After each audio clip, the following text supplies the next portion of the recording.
Thanks for tuning in. In chapter number 6 of Isaiah, we saw two really important truths. The first was that Isaiah got a vision of God and his holiness.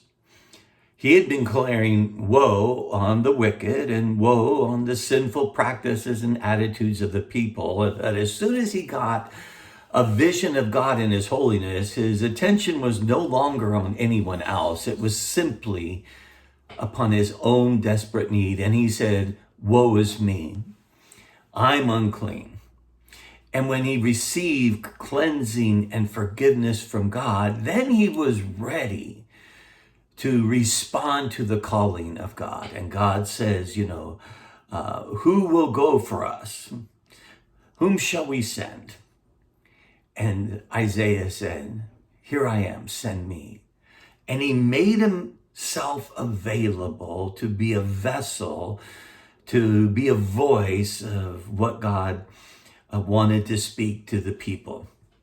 So in Isaiah chapter number 7, he is sent to King Ahaz. The nation is in trouble again because they're being surrounded by two armies, and they're all in fear, and this is the result of their rebellion to God. But they refuse to come to God. They refuse to trust him. So in verse number 10, again, the Lord spoke to Ahaz, ask a sign of the Lord your God. Let it be deep as Sheol or high as heaven. But Ahaz said, I will not ask, and I will not put the Lord to the test. And he said, hear then, O house of David, is it too little for you to weary men, that you weary my God also? Therefore the Lord himself will give you a sign. Behold, the virgin shall conceive and bear a son, and shall call his name Immanuel. He shall eat curds and honey, and when he knows how to refuse the evil and choose the good. Now, then through the rest of the chapter, the Lord tells them specifically, he says, in that day, the Lord. And it 4 times he says, in that day, in that day. So here's a king, and he's fearful, and he's got enemies that are greater than he has the capacity.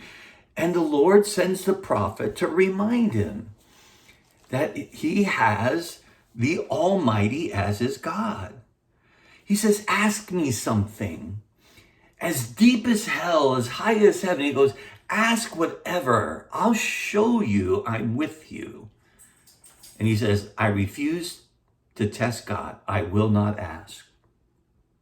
And so even as the king, his heart is hardened and rebellion and unwilling to trust God. Okay, so friends, what does it mean to us?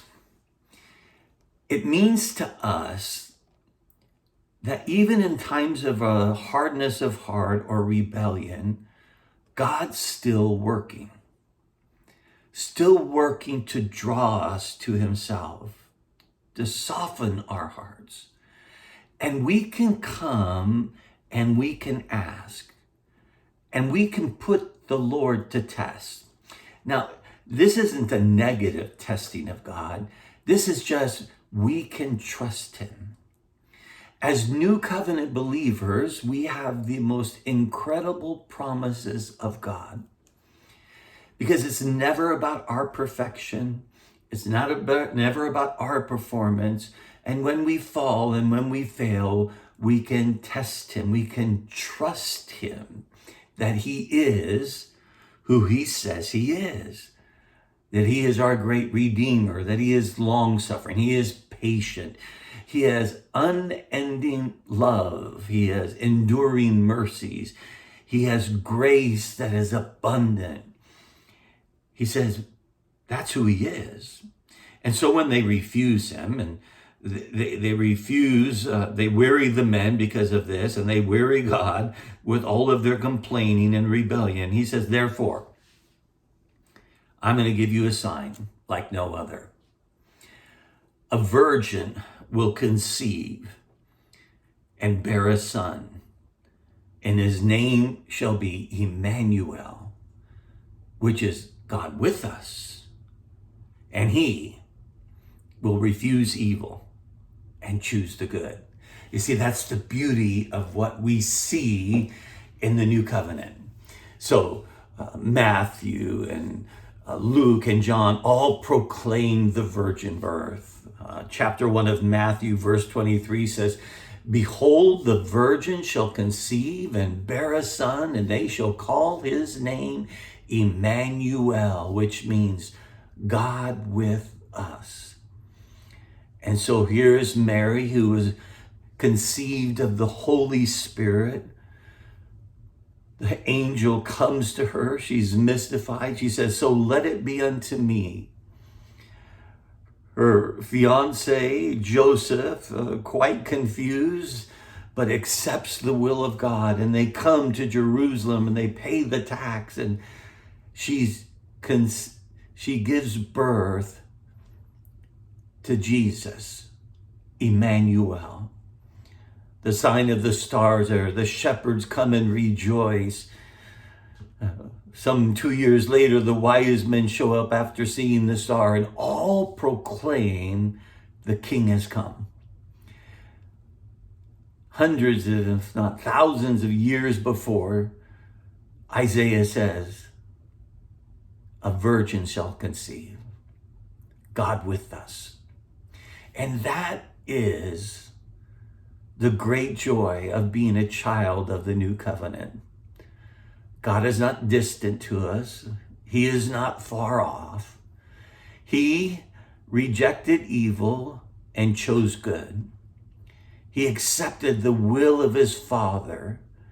He endured the suffering of the cross to absorb all of our sin so that he could make us his righteous people, the dwelling place of God. God not far from us, God not outside of us, God with us. Think about this, friend.